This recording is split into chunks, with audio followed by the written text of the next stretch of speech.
నమస్కారం. ప్రతిధ్వని కార్యక్రమానికి స్వాగతం. తిరుపతిలో 104వ జాతీయ సైన్స్ కాంగ్రెస్ సదస్సును నేడు ప్రారంభించిన ప్రధాని మోదీ వేగంగా మారుతున్న సమాజానికి అనుగుణంగా మనం కూడా మారాల్సిన అవసరం ఉందన్నారు. కొత్త ఆవిష్కరణలకు నాంది పలకాలని శాస్త్రవేత్తలకు పిలుపునిచ్చారు. అంతరిక్ష పరిశోధనల్లో సాధించిన అభివృద్ధిని అన్ని రంగాల్లో సాధించాలని కోరారు. సైబర్, రోబోటిక్స్ రంగాల్లో ఆధునిక సాంకేతిక పరిజ్ఞానాన్ని అందిపుచ్చుకోవాలి. వాతావరణ మార్పులు, హాని చేసే సాంకేతిక అంశాలు, డిజిటల్ ఆవిష్కరణలు, వ్యవసాయం, విద్య, వైద్యం, సాంకేతిక మౌలిక వస్తువుల కల్పనలో పరిశోధనలు విస్తృతం కావాలి. అందుకు తగ్గ ప్రోత్సాహం అందించడానికి ప్రభుత్వం సంసిద్ధంగా ఉంది అని ప్రధాని మోదీ స్పష్టం చేశారు. ఈ నేపథ్యంలో జాతీయ సైన్స్ కాంగ్రెస్ ప్రధాన లక్ష్యాలపై ప్రతిధ్వని చర్చను చేపట్టింది. ఈ చర్చలో పాల్గొంటున్న ప్రముఖులు పిఎస్ఆర్ శ్రీనివాస్ శాస్త్రి గారు, డిఆర్డీఓలో శాస్త్రవేత్త, ఎన్ రఘునందన్ కుమార్ గారు, ప్లానటరీ సొసైటీ ఆఫ్ ఇండియా అధ్యక్షులు డాక్టర్ జీవి రామయ్యలు గారు, ప్రముఖ వ్యవసాయ శాస్త్రవేత్త, సుస్థిర వ్యవసాయ కేంద్ర సంచాలకులు డిఎన్ ప్రసాద్ గారు, భౌతిక శాస్త్రంలో పరిశోధకులు.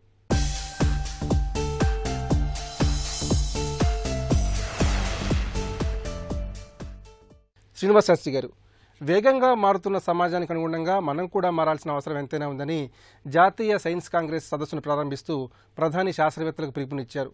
అసలు ఈ సైన్స్ కాంగ్రెస్ ప్రధాన లక్ష్యాలని, ఉద్దేశాలని ఏ విధంగా విశ్లేషించుకోవాలి? ఏ సైంటిఫిక్ రీసెర్చ్ దాన్ని చూసుకున్నా కూడా మన సామాన్య ప్రజానీకానికి టెక్నాలజీకి ఆర్ సైన్స్కి ఉండే బెనిఫిట్స్ని అతి తక్కువ ఖర్చులో అతి త్వరగా అందించగలగడం అనేది ప్రధాన లక్ష్యంగా ఉంటుంది. సో ఈ సమావేశంలో పాల్గొన్న వాళ్ళందరూ కూడా డిస్కస్ చేసుకొని కొన్ని మార్గాలు నిర్దేశిస్తారు. వాటి ప్రధాన లక్ష్యం ఎలా ఉంటుందంటే, మనం ఈ టెక్నాలజీని ఎట్లాగా సామాన్య ప్రజలకు అతి తక్కువ ధరలో అందజేయగలుగుతాము. ఫర్ ఎగ్జాంపుల్ ఈ మొబైల్ ఫోన్స్ కానివ్వండి, కంప్యూటర్స్ కానివ్వండి, మీరు how much technology is being packed at very affordable cost. రెండు రకాలుగా ఉంటుంది. ఒకటి, ఆల్రెడీ ఎక్కడో జరిగిన దాన్ని మనం చేసుకొని కాస్ట్ కటింగ్ మెజర్స్, ఎట్లా దాని ధరలు తగ్గించవచ్చు. లేదా రెండోది అంటే స్టార్టప్ టెక్నాలజీస్, కొత్త ఆవిష్కరణలు పెట్టడం ఎట్లా అనేది. ఈ మధ్య నేను ఎక్కడో పేపర్లో చదివాను, ఇజ్రాయిల్లో వాళ్ళు 5 సెకండ్స్లో సెల్ ఫోన్ ఫుల్ ఛార్జ్ చేస్తున్నారు. సో అది వస్తే it will be disruptive technology. So ఇలాంటి టెక్నాలజీ ఆవిష్కరణలతో పాటు ఇప్పుడున్న పరిజ్ఞానాన్ని అతి తక్కువ ఖర్చులో మనం ఎలా అందించగలుగుతాము, లేదా కొత్త ఆవిష్కరణ మానవాళికి సంబంధించి, మానవ మనుగడకు సంబంధించి ఉండే బేసిక్ సైన్స్ కూడా జరుగుతూ ఉంటుంది. ఫర్ ఎగ్జాంపుల్, మనము లూనార్ బేసో లేకపోతే మార్స్ మీదకు వెళ్ళాలి అంటే అక్కడ మనం మానవులకు మనుగడ అక్కడ సాగించాలి అని అనుకుంటే ఎలాంటి రీసెర్చ్ జరుగుతుంది. ఇవన్నీ లాంగ్ టర్మ్ రీసెర్చ్. ఈ రిజల్ట్ ఈ రోజు రేపు రాదు. But there are lot of people who are working on this kind of things. So వీటన్నిటినీ అన్ని రకాలుగా మనం చూసుకొని short term benefits, long term benefits, దీనికి అనుసరించి ఎంత డబ్బులు మనం స్పెండ్ చేయాలి, ఎంత ఫండ్ అలొకేట్ చేయాలి, ఇవన్నీ కూడా మనం చూసుకోవాలి. ఇవన్నీ ప్రధాన లక్ష్యాలుగా ఉంటాయి ఏ సైన్స్ కాంగ్రెస్కి అయినా కూడా. అయితే సమాజ హితానికి సైన్స్ ఉపయోగపడాలి, సమాజ పురోగతికి శాస్త్ర సాంకేతిక రంగాలు ఉపకరించాలి. మరి ఆ దిశగా ఈ సైన్స్ కాంగ్రెస్ ఏ విధంగా దిశానిర్దేశం చేయబోతోంది?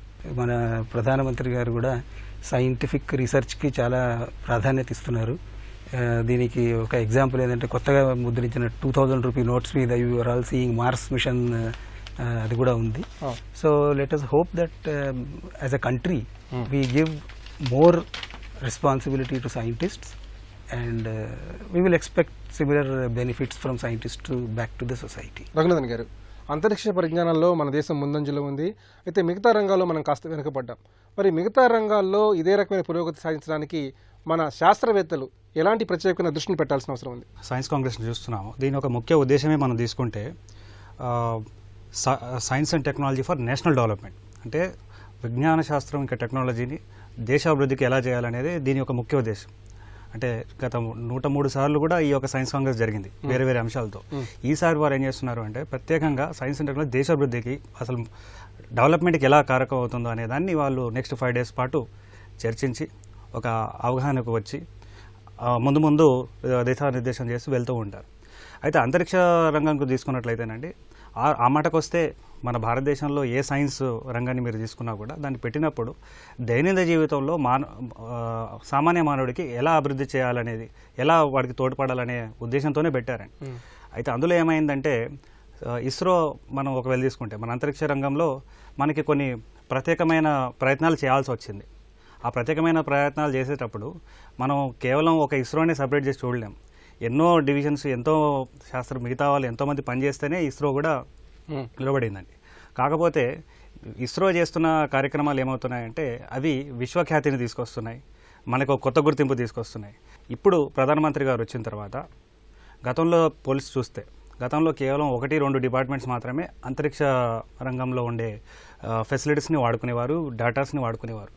ఈ ప్రధానమంత్రి గారు వచ్చినప్పటి నుంచి వారు చైల్డ్ వెల్ఫేర్ డిపార్ట్మెంట్ అయినా సరే, ఇంకే డిపార్ట్మెంట్ అయినా సరే, ఖచ్చితంగా మీరు అంతరిక్ష రంగంలో జరుగుతున్న ఈ డెవలప్మెంట్స్ని ఎలా మీరు వినియోగించుకొని ఎలా ముందు మీరు అడిగేయాలని చెప్పి మోడీ గారు చాలా క్లియర్ కట్గా ఉన్నారండి.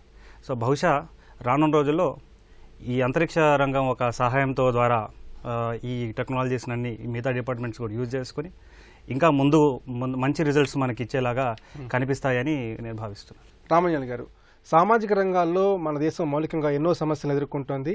మరి అలాంటి సమస్యలకు శాస్త్ర సాంకేతిక రంగం ఎలాంటి పరిష్కారాలని చూపించాల్సిన అవసరం ఉంది? ముఖ్యంగా వ్యవసాయం, విద్య, వైద్య రంగాల్లో ఎదుర్కొంటున్న సమస్యలకు ఎలాంటి నిరంతర పరిశోధనలు కొనసాగాలి?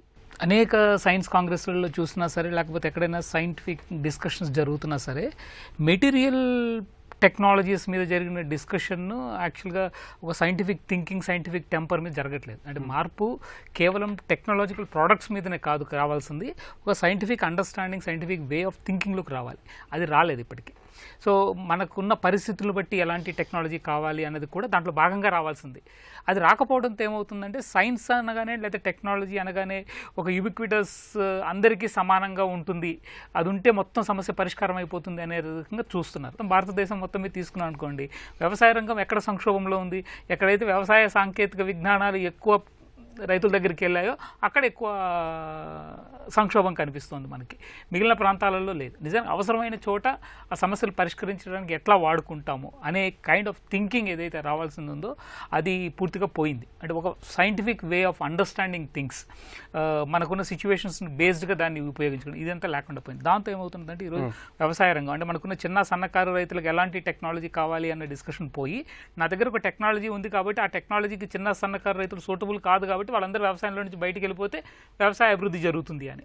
అట్లాగే ఈ రోజుకి కూడా ట్రైబల్ ఏరియాస్లో మనకు మలేరియాతో జనాలు చచ్చిపోతున్న పరిస్థితుల్లో ఉన్నారు. ఇంత అభివృద్ధి సాధించిన తర్వాత దాదాపు 60 సంవత్సరాల తర్వాత కూడా 42% of the children are still malnutrition. So అంటే where are we heading to? ఇది సమస్య. కాబట్టి ఈ సైన్స్ కాంగ్రెస్ ఏదైతే ఉందో నేను అనుకోవటం కేవలం ఒక టెక్నాలజికల్ ప్రోడక్ట్స్ మీద మాత్రమే కాకుండా దానికి ఒక సోషల్ రెస్పాన్సిబిలిటీ ఉండాలంటే ఎట్లా ఉండాలి అన్నది, కానీ అట్లాగే ఒక సైంటిఫిక్ టెంపర్ ఇన్ థింకింగ్ ఎట్లా పెంచుతామని, I think that's a main important thing. Even Indian కాన్స్టిట్యూషన్లో one of the directive principles scientific temper పెంచాలి అన్నది. ప్రధానమంత్రి గారు మాట్లాడతారని అనుకున్నాం, అంటే మాట్లాడినప్పుడు we need to be scientific and think scientifically అని మాట్లాడతారు అనుకున్నాం. అది మాట్లాడలేదు. కాకపోతే ఒకటి మెచ్చుకోదగ్గ విషయం ఏంటంటే ప్రతిసారి లాగా కాకుండా ఈసారి కొంచెం సైంటిఫిక్గానే మాట్లాడారు ఆయన. వైద్యం కానీ వ్యవసాయం కానీ ఈ రెండు రంగాలు ముఖ్యంగా తీసుకున్నప్పుడు ఏమవుతుందంటే సైన్స్ కొత్తగా తెచ్చి అందించేదానికంటే కూడా ఆల్రెడీ ఉన్న విజ్ఞానం కూడా చాలా ఉంటుంది. అంటే ప్రజలలో వాళ్ళు స్వతహాగా వాళ్ళ సాంప్రదాయంగా వాళ్ళ సమస్యలను ఎదుర్కొనే క్రమంలో వాళ్ళు తీసుకున్నదాన్ని. సో ఆ విజ్ఞానాన్ని ఆధునిక సైన్స్తో కలిపి ఎట్లాగా జోడించి చూస్తాము అన్నది ఇద్దరూ ఒకళ్ళొకళ్ళు డినై చేసుకోవడంతో పరిష్కారం కూడా కాదు. So that dialogue should have been continued. So ఈ దిశగా మారితేగిన చాలా సమస్యలకు పరిష్కారం జరుగుతుంది. అయితే ఆ దిశగా వెళ్ళాలి అనుకుంటే మాత్రము సైంటిఫిక్ సిస్టంలో చాలా మార్పులు తీసుకురావాల్సిన అవసరం ఉన్నది, సోషల్ రెస్పాన్సిబిలిటీ చాలా తీసుకురావాల్సి ఉన్నది. ముఖ్యంగా ప్రజలందరిలో కూడా సైంటిఫిక్ టెంపర్ తీసుకురావడానికి ఈ వేదికను ఎట్లా వాడుకుంటామన్నది చూడాలి. ప్రసాద్ గారు, నేడు వాతావరణంలో సంభవిస్తున్న మార్పులు ప్రపంచ దేశాలని గడగడలాడిస్తున్నాయి. ముఖ్యంగా మారుతున్న వాతావరణ పరిస్థితులకు సంబంధించి సమగ్రంగా శాస్త్రవేత్తలు ఎలాంటి పరిశోధన చేయాలి? ఇప్పుడు మనము ఎన్నో సైన్స్ కాంగ్రెస్ ఈవెంట్స్ జరుగుతూనే ఉన్నాయి, ప్రతి సంవత్సరం జరుగుతూనే ఉన్నాయి, ప్రతి జనవరి మొదటి వారంలో జరుగుతూ వస్తుంటాయి. ఈ ప్రణాళికలన్నీ మనం సిద్ధం చేసుకుంటున్నాం, బాగానే ఉంది. ఈ ప్రణాళికలను ఆచరించడంలో ఆచరణ అనేది రివ్యూ కమిటీ లేకుండా పోతుంది పరిశోధనల మీద. అదేవిధంగా మీరు మాట్లాడుతున్నట్టు ఇప్పుడు వాతావరణం అనేది చాలా క్లిష్టమైనటువంటి పరిశోధన దీని మీద. ఎందుకంటే ఈ వాతావరణ మార్పుల మీద ఎటువంటి రంగాలు మనకు ఆధారపడి ఉన్నాయంటే ముఖ్యంగా వ్యవసాయం తీసుకుంటాం, అదేవిధంగా రవాణా సంస్థ, అదేవిధంగా టెలికమ్యూనికేషన్, ఇలాంటి చాలా రంగాలు దీని మీద ముడిపడి ఉన్నాయి, వాణిజ్యపరంగా కానీ అన్నిటి పరంగా. సో ఇన్ని రోజులుగా ముందు వస్తుంది అనేది వాతావరణ శాఖ హెచ్చరిస్తున్నప్పటికీ కూడా జరగాల్సినది కాస్త జరిగిపోతుంది. కొన్ని సందర్భాల్లో మనకి వాళ్ళు చెప్పింది ఒకసారి ప్రాబిలిటీ బేస్డ్గా అయిపోతుంది అనమాట. సో దీన్ని అవాయిడ్ చేయాలి అంటే రీసెర్చ్కి సంబంధించి ఒక ఇస్రోనే కాదు, ప్రతి అట్మాస్ఫిరిక్ రీసెర్చ్ ఇన్స్టిట్యూట్స్ చాలా ఉన్నాయి ఇస్రోకి సంబంధించినవి. అదేవిధంగా రిమోట్ సెన్సింగ్ ఏజెన్సీ మనకు హైదరాబాద్లో ఉంది. సో ఈ రిమోట్ సెన్సింగ్ అనేది చాలా ఇంపార్టెంట్. దీంట్లో డెవలప్ చేయాల్సింది మనం remote signals and communication systems మీద అంచనా వేసేటువంటి కమ్యూనికేషన్ సిస్టమ్ని మనం ఎన్హాన్స్ చేయాల్సి ఉంటుంది, దాని స్ట్రెంగ్త్ అండ్ కేపబిలిటీని. మన భారతదేశం కంటే చిన్న దేశాలంటే కొరియా కావచ్చు, తైవాన్ కావచ్చు, సింగపూర్ కావచ్చు, ఇవన్నీ కూడా ఈ వాతావరణ అంశాల్లో చాలా క్లిష్టంగా అవి ఏవైతే క్లిష్టమైన మార్పులు సంభవిస్తున్నాయో వాటిని ముందుగానే అంచనా వేస్తూ ఈ కంప్యూటర్ సిమ్యులేషన్స్కి సంబంధించినటువంటి నెట్వర్క్ని బాగా డిజైన్ చేసుకోగలుగుతున్నాయి. మనకు కంప్యూటర్ సిమ్యులేషన్స్కి సంబంధించి ఆల్మోస్ట్ అంటే సూపర్ కంప్యూటర్స్ అంటాం వాటిని. ఈ సూపర్ కంప్యూటర్స్ని ఈ ఎస్పెషల్లీ డిఆర్డిఓ, ఇస్రో వీటికి మాత్రమే పరిమితం చేయకుండా ఇది వాతావరణానికి కూడా ఇప్పుడు కొలాబరేషన్స్ చాలా ఇంపార్టెంట్ సార్. ఎందుకంటే ఒక పర్టికులర్ ప్లేస్లో యూ కెనాట్ ఎక్స్పెక్ట్ అన్ని ఇన్స్ట్రుమెంటేషన్స్ అక్కడే ఉండాలి, పరిశోధనలు 360 degreesలో జరగాలనేది జరగదు అక్కడ. భౌతిక శాస్త్ర పరంగా మన దేశంలో ఎలాంటి కీలకమైన పరిశోధనలు జరగాల్సిన అవసరం ఉంది? ఇందాక గౌరవనీయులు చెప్పినట్టు సైన్స్ అండ్ టెక్నాలజీ రెండు డిఫరెంట్ రూట్స్లో వెళ్తున్నాయి. ఇవి ప్యారలల్గా వెళ్తే తప్ప ఈ ఫలాలు అనేవి ఎవరికి అందవు. వీటికి కావాల్సింది సమన్వయ లోపం గురించి ఈరోజు ప్రధానమంత్రి గారు కూడా ప్రస్తావించడం జరిగింది. సో సమన్వయ లోపం సైన్స్ అండ్ టెక్నాలజీకి, ఇప్పుడు టోటల్గా సైన్స్ అండ్ టెక్నాలజీని ఒక ప్రోడక్ట్గా చూసుకుంటాం మనం, కానీ ఇది బయటకు వచ్చేసరికి ఆ ప్రోడక్ట్ డెలివరీకి వచ్చేసరికి ఎన్నో రంగాలతోటి అది ముడిపడి ఉంది. చాలా కాంప్లికేటెడ్ ఇష్యూ. ప్రాక్టికాలిటీకి వచ్చినప్పటికి మాత్రం ఇది చాలా వాటితో ముడిపడి ఉంటుంది. సో దీన్ని ఇంప్లిమెంట్ చేయాలనుకున్నప్పుడు ముందు అన్నిటికీ కూడా సమన్వయం చాలా ఇంపార్టెంట్. ఈ సమన్వయాన్ని సైన్స్ అండ్ టెక్నాలజీ కాదు, బయటకు వచ్చాక అది ప్రోడక్ట్ రూపంలో ఏ సంస్థలు అంటే ఏ మంత్రిత్వ శాఖలు కావచ్చు, అది మార్కెట్లో రావడానికి ఎన్ని స్టెప్స్ ఉన్నాయో అక్కడి నుంచి అక్కడికి, వాటి మధ్యన ముందు అసలు ఉండేటువంటి ఈ కాంప్లికేషన్స్ అన్ని కూడా విడివిడిగా ఉంటే తప్ప ఈ ప్రతిఫలాలు అనేవి జనాలకు అందేది సూచన లేదు. శ్రీనివాస్ శాస్త్రి గారు, నిరంతరం మారుతున్న సమాజానికి అనుగుణంగా కొత్త కొత్త ఆవిష్కరణలు చేపట్టడంలో, అలాగే పరిశోధనలు చేయడంలో అభివృద్ధి చెందిన దేశాలు మనకంటే ఎంతగానో ముందున్నాయి. అక్కడ నిధుల కేటాయింపు కానివ్వండి, మానవుల కేటాయింపు కానివ్వండి భారీగానే ఉంటుంది. మరి ఈ పరిస్థితుల్లో మన దేశం అలాంటి దేశాల నుంచి ఎలాంటి పాఠాలు నేర్చుకోవాల్సిన అవసరం ఉంది? ముఖ్యంగా మన దేశంలో ఈ సైంటిఫిక్ రీసెర్చ్ అనేది గవర్నమెంట్ ఫండెడ్గా ఉంది. Everything is funded by government. కొత్త ఆవిష్కరణలు ఇవన్నీ చేయాలంటే the best place is universities. So for example if you take MIT, Massachusetts Institute of Technology, how many patents they will do, what kind of basic research they do, and all that is not funded by government. It is funded by some private institute, corporates and other things. So మన దేశంలో కూడా scientific research only government ఏజెన్సీల ద్వారా రావాలి అనుకుంటే మాత్రం కుదరదు. ఎందుకంటే they are all time targeted and target fixed research that is done in the government institutes. So దీనికి అనుగుణంగా మన కార్పొరేట్ వాళ్ళు కూడా ముందుకు వచ్చి, for example lot of money people are making now, either multinationals or Indian companies which are also making so much money, they must divert some money to the educational institutes. ఈ కొత్త ఆవిష్కరణలు చేయడానికి best place incubation centres అనేది యూనివర్సిటీస్లో ఉండాలి. ప్రస్తుతానికి government తరఫున DRDO వాళ్ళు కానివ్వండి, ఇస్రో వాళ్ళు కానివ్వండి, కొన్ని అడ్వాన్స్డ్ టెక్నాలజీ సెల్స్ అని, సెంటర్స్ అని కొన్ని ఇన్స్టిట్యూట్స్లో పెట్టాము. But it will be again related to our particular technology. Say for example related to defence areas. We have got some things like IIT Bombay and Chennai, we have got some center. ఇవన్నీ మాకు సంబంధించినంత వరకు ఉండే research దానివల్లే ఉంటుంది. చాలా తక్కువ spin offs మాత్రం ఉంటాయి వీటిలో. సో స్పిన్ ఆఫ్స్ ఎక్కువగా ఉండే సైంటిఫిక్ రీసెర్చ్ కావాలంటే కనుక ఈ కార్పొరేట్ అంటే కమర్షియల్గా కానివ్వండి, లేకపోతే సామాన్య ప్రజలకు ఇమీడియట్ అవసరాలకు లైక్ కాస్ట్ కటింగ్, అతి తక్కువలో ఇప్పుడు దొరుకుతున్నదాన్ని తక్కువ ఖర్చులో అందించాలి, లేకపోతే కొత్తవి మనకు కనిపెట్టేసి టుడే ఇంటర్నెట్ ఆఫ్ థింగ్స్ అని వస్తుంది.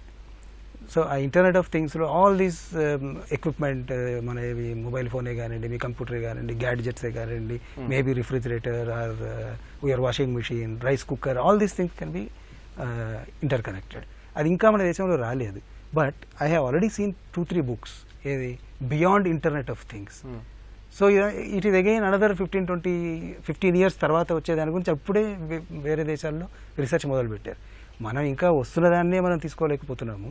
ఇంకా కొత్త దాని గురించి వెళ్ళాలంటే ఈ ప్రస్తుతం ఉన్న పరిస్థితుల్లో ఈ సైంటిస్టులు ఎవరైతే ప్రభుత్వ ఫండ్స్ మీద ఆధారపడి ఉన్నారో వాళ్ళ వలన కంప్లీట్గా జరగదు అది.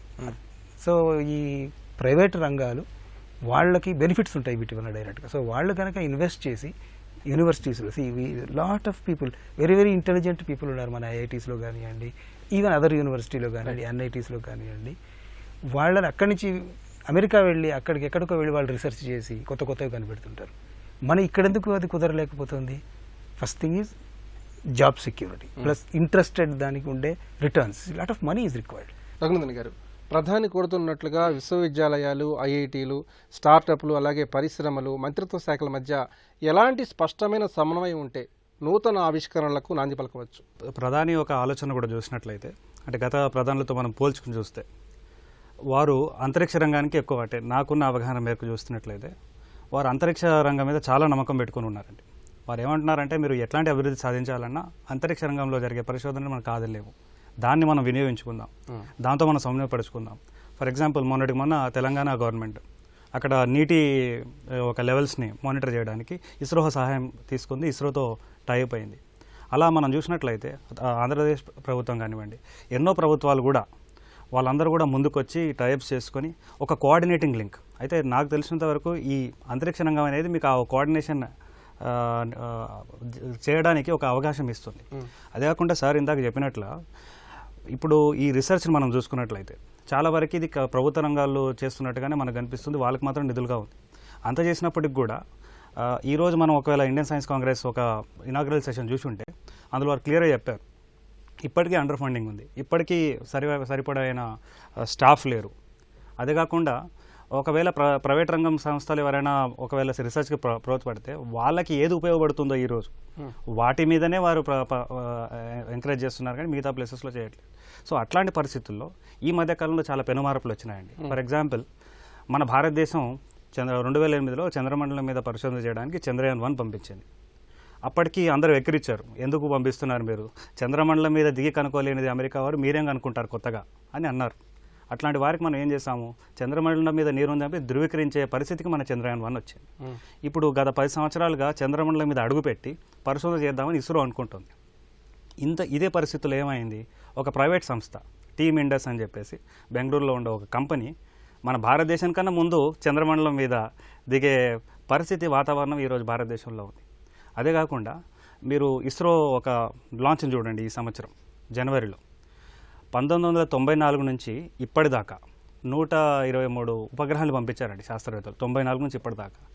రేపు ఇస్రో ఏం చేయబోతోందంటే 27 జనవరి నాడు సింగిల్ రాకెట్ ద్వారా, ఒకే రాకెట్ ద్వారా 83 ఉపగ్రహాలని కక్షలో పెట్టబోతున్నారు. ఇప్పటిదాకా రికార్డ్ ఏంటంటే 37 ఉపగ్రహాలని అంతరిక్షంలో పంపించడం అనేది రష్యా ఒక రికార్డు. ఎవరైనా చేస్తే 40 చేయొచ్చు, 50 చేయొచ్చు, లేదా 60 చేయొచ్చు. మన వాళ్ళు 83 ఉపగ్రహాలని కక్షలో పెట్టే ప్రయత్నం చేస్తూ ఉన్నారు. ఈరోజు విశ్వం అంతా కూడా మన వైపు చూస్తూ ఉంది. ఇప్పుడు మొన్నటిదాకా మిలీనియం డెవలప్మెంట్ గోల్స్ అని ఉండేవి, అవి ఆల్మోస్ట్ లాస్ట్లోకి వచ్చాయి. ఇప్పుడు సస్టైనబుల్ డెవలప్మెంట్ గోల్స్ అని చెప్పేసి యాక్షన్ ప్లాన్ చెప్పి కొత్తగా వాళ్ళు తీశారు. సో ఇవన్నీ రంగాల్లో అవన్నీ ఏం చేస్తున్నాయి అంటే మనకున్న వనరులని సమగ్రంగా కాపాడుకుంటూ అభివృద్ధి, మన దైనందిన జీవితాల అవసరాలు తీర్చుకునే ప్రయత్నం విశ్వమంతా కూడా చేయాలనే ఒక పిలుపుని ఐక్యరాజ్య సంఘం ఇప్పటికే ఇచ్చేది. అయితే ఇప్పుడు ప్రస్తుతం జరగాల్సిన విషయం నా దృష్టిలో ఏంటంటే, మనం అందరం కూడా ఒక భారతీయులుగాను, ఒక అమెరికన్స్కో, సౌత్ ఆఫ్రికన్స్ లాగా కాకుండా విశ్వమానవుడిలాగా ప్రయత్నం చేయాలి. రామయ్య గారు, సైన్స్ విద్యార్థులు అలాగే ఇంజనీరింగ్ విద్యార్థులు ఎక్కువగా ఇన్ఫర్మేషన్ టెక్నాలజీ వైపు మడుతున్నారు, అటువైపే చూస్తున్నారు. ప్రధానంగా విద్యార్థులని పరిశోధన రంగం వైపు ప్రోత్సహించడానికి ప్రభుత్వాలు ఏం చేయాలి, ముఖ్యంగా వాళ్ళకి ఎలాంటి ప్రోత్సాహకాలను అందించాలి, వాళ్ళలో సృజనాత్మకతను ఏ విధంగా వెలికి తీయాలి? మొట్టమొదటిది ఏంటంటే, మన ఎడ్యుకేషన్ సిస్టమ్ చాలా చెడిపోయింది. అసలు ఒక సైంటిఫిక్ టెంపర్ ఎడ్యుకేషన్లో లేదు. దాంతో ఏంటంటే సైన్స్ అనేది ఏం లేదు. అంటే బేసికల్గా సైన్స్ చదువుకునేది ఇంజనీర్ అవ్వడానికి, ఇంజనీర్ అయ్యి ఆ తర్వాత ఐటీలోకి వెళ్ళడానికి చదువుకుంటున్నారు తప్పితే యాక్చువల్గా సైంటిఫిక్గా ఆలోచించడం అన్నది స్కూల్ స్థాయి నుంచి కూడా నేర్పించే పరిస్థితులు అయితే లేదు. విద్యా వ్యవస్థలో మార్పు రాకుండా, థింకింగ్లో మార్పు రాకుండా కొత్త ఆలోచనల వైపు వెళ్ళే పరిస్థితులు లేదు. ఇది ఒకటి మెయిన్ది. రెండో విషయం ఏంటంటే, ఇన్ టర్మ్స్ ఆఫ్ ఫెసిలిటీస్ కూడా పెద్దగా ఏం లేవండి. అంటే సైంటిఫిక్ రీసెర్చ్ మీద పెట్టిన ఇన్వెస్ట్మెంట్స్ అన్నీ కూడా హాఫ్ హార్టెడ్ ఇన్వెస్ట్మెంట్స్. సో కొన్ని ఇన్స్ట్రుమెంట్స్ ఉంటాయి, అది పనిచేయడానికి కావాల్సిన రికరింగ్ కాస్ట్లు ఏమీ ఉండవు. లేకపోతే ఒక ఇన్స్ట్రుమెంట్ ఉంటుంది, రెండో ఇన్స్ట్రుమెంట్ ఉండదు. తర్వాత ఇన్స్టిట్యూషన్స్లో బాసిజం చాలా చాలా ఎక్కువ, మన అన్ని రీసెర్చ్ ఇన్స్టిట్యూషన్స్లో కూడా. వీటన్నిటితోనూ ఒక రకమైన గందరగోళం అయితే ఇండియన్ సైంటిఫిక్ కమ్యూనిటీలో ఉంది. ముఖ్యంగా నేను వ్యవసాయ రంగం విషయం చెప్తాను. మేము చాలా క్లోజ్గా పనిచేస్తూ ఉన్నాం కాబట్టి ఒక పిచ్చి ఆలోచన ఒకటి అందరికీ వచ్చింది ఏంటంటే, ఇది పేటెంట్ చేసుకోకపోతే, ఇంటలెక్చువల్ ప్రాపర్టీ రైట్స్ కాపాడుకోకపోతే అదేదో కొంప కొల్లేరైపోతుంది అన్నట్టుగా. దాంతో ఇప్పటికి ఏమైందంటే, మేము ఒక సంవత్సరం నుంచి అగ్రికల్చర్ యూనివర్సిటీ దగ్గరికి వెళ్ళి బెల్లం బయట పెడితే పాడవకుండా ఉండడానికి మీరు ఏదో టెక్నాలజీ కనుక్కున్నారట కదా, మా రైతులకు ఇస్తారా అంటే, మీరు 1,00,000 రాయల్టీ కడతారా అని. అంటే రైతులకు కూడా రాయల్టీ కడితే కానీ ఇవ్వననేవాళ్ళు. కొర్రలతో బిస్కెట్లు చేయడానికి ఒక టెక్నాలజీ కనుక్కున్నామని ఒక సైంటిస్ట్ చెప్తారు. ఆయన దగ్గరికి వెళ్తే మీరు నాకు 2 లక్షలు ఇస్తే కానీ మేము చెప్పమంటారు. మొత్తం ఇన్స్టిట్యూషనల్ రిఫార్మ్స్ రావాల్సిన అవసరం అయితే ఉన్నది. ఇన్స్టిట్యూషన్స్ పబ్లిక్ అకౌంటబిలిటీ పెరగాలి. పబ్లిక్ అకౌంటబిలిటీ పెరగడంతో పాటు కాలేజెస్లో, స్కూల్స్లో సైంటిఫిక్గా ఆలోచించే సిస్టమ్ రావాలి. ఆ సైంటిఫిక్ టెంపర్ పిల్లల్లో పెంచగలగాలి. ఆ తర్వాత వీళ్ళందరికీ సరిపడా ఇన్వెస్ట్మెంట్స్ పెట్టి ఈ రంగంలోకి తీసుకురావాలి. మరి ఇండియాలో ఉన్న 99 స్టార్టప్స్ కూడా దాన్ని నడపడం కోసం కాదు, ఎవడికో అమ్మటం కోసం తయారవుతున్నవి. అన్ని స్టార్టప్స్ కూడా ఇండియాకి ఎట్లాంటి సిస్టమ్స్ కావాలి, సైన్స్ కానీ, టెక్నాలజీ కానీ, లేకపోతే ఇన్వెస్ట్మెంట్స్ కానీ, లేకపోతే రెగ్యులేటరీ సిస్టమ్స్ కానీ ఎట్లా ఉండాలి అన్నది అయితే అవసరం. ఎడ్యుకేషన్ సిస్టమ్ వీటన్నిటిలోనూ ఒక సైంటిఫిక్ అనాలిసిస్ చేసి దాని ప్రకారం రిఫార్మ్స్ తీసుకురావాల్సిన అవసరం అయితే ఉన్నది. ప్రసాద్ గారు, శాస్త్ర సాంకేతిక రంగాల్ని సామాన్య ప్రజలకు చేరువ చేయడం ద్వారా వారి జీవితాల్లో ఎలాంటి గణనీయమైన మార్పుని తీసుకురావచ్చు? ప్రశ్నపరంగా ఇది బాగానే ఉంటుంది, కానీ దీనికి సంబంధించి రూట్స్ అనేవి ఎక్కడో ఉన్నాయి. ఎందుకంటే ముఖ్యంగా మనకి ఒక గవర్నమెంట్ సైడే చూస్తున్నాం మనం రీసెర్చ్ అనేది భారతదేశంలో. అదేవిధంగా ప్రైవేట్ కూడా ఉన్నాయి. ఇప్పుడు జీఈ రీసెర్చ్ కావచ్చు, మనకి ప్రతి శాంసంగ్ కావచ్చు, ఫిలిప్స్, వీటన్నిటికీ కూడా వాటి యొక్క R&Ds ఉన్నాయి సపరేట్గా. కానీ వీటికి వాటికి మనం కంపేర్ చేసి చూస్తే 2 విషయాలు. ఒకటి కోఆర్డినేషన్, రెండవది ట్రాన్స్పరెన్సీ. ఇది 2 పక్కల ఉంటుంది. మన గవర్నమెంట్ రీసెర్చ్కి వచ్చేసరికి మిస్ అవుతుంది అంటే ఆన్సరబుల్, ఇక్కడ మిస్ అవుతుంది. ఇది ఎప్పుడు వస్తుంది అంటే రివ్యూ. మనం ఫండింగ్స్ అనేవి ఇంతకుముందు ప్రభుత్వాలు చేశాయి. ఈ ప్రభుత్వంలో ఏంటంటే మార్పు గమనిస్తున్నాం. ఆచరణలో ఎంతవరకు వస్తున్నాము, అసలు ఏంటి మన ప్రోగ్రెస్ ఏంటి అనేది మనం గిన ఎస్టిమేట్ చేసుకోగలిగితే అప్పుడు వాటి ఫలాలను ముందుకు తీసుకురావచ్చు. ఆ ఫలాలు ముందుకు రావాలంటే ఒకటి ఏంటంటే ఇప్పుడు అన్నట్టు యూనివర్సిటీ స్థాయిలలో లేదా ఎక్స్క్లూజివ్గా మనకు రీసెర్చ్ సెంటర్స్ ఉన్నాయి. వీటన్నిటిలో వర్క్ జరుగుతూ ఉంది. కానీ ఎందుకు ప్రతిఫలాలు అనేవి ఇంకా తొందరగా మనకు భారతదేశానికి, ఎందుకంటే మనకంటే చిన్న చిన్న దేశాలు చాలా ఉన్నాయి సార్, తైవాన్, సింగపూర్ ఇలాంటివి చాలా ఉన్నాయి. ఇవి చేస్తున్న పరిశోధనలు చాలా ముందుకు వెళ్తున్నాయి. వాటి యొక్క ర్యాంకుల్ని కూడా ఇప్పుడు గ్లోబల్ ర్యాంకింగ్లో ఎంతో ముందుకు వెళ్ళిపోయాయి. మనం చూస్తే ఇప్పటికి మన ఇండియన్ ఇన్స్టిట్యూట్ ఆఫ్ సైన్సెస్ అనేది ఇప్పటికీ 350sలో ఉంది. తర్వాత IIT ఉంది. ఇంకా తర్వాత ఎక్కడ ఏమీ లేవు, కనిపించట్లేదు మనకు టాప్ 500లో. ప్రతిదానికి ఒక ఫండింగ్ ఇచ్చాక ఒక ఆన్సర్, నువ్వు ఏం ప్రోడక్ట్ చేసావు, అసలు ప్రోగ్రెస్ ఏంటి అనేది ఒక నిలదీసేటువంటి ఒక విధానం అనేది ప్రైవేట్ రీసెర్చ్ ఇన్స్టిట్యూట్స్లో లాగా గవర్నమెంట్లో కూడా వస్తే తప్ప ఈ ఫలాలు అనేవి సామాన్య జనానికి ఎప్పటికీ చేరవు సార్. దేశాభివృద్ధిలో శాస్త్ర సాంకేతిక రంగాలు అత్యంత కీలకమైన పాత్ర పోషిస్తాయి. ప్రపంచ స్థాయి టెక్నాలజీ అందుకోవడంతో పాటు విద్య, వైద్యం, పర్యావరణం, సామాజిక సమస్యల పరిష్కారం దిశగా కొత్త ఆవిష్కరణలు రావాలని నిపుణులు కోరుతున్నారు. ఇది నేటి ప్రతిధ్వని. నమస్కారం.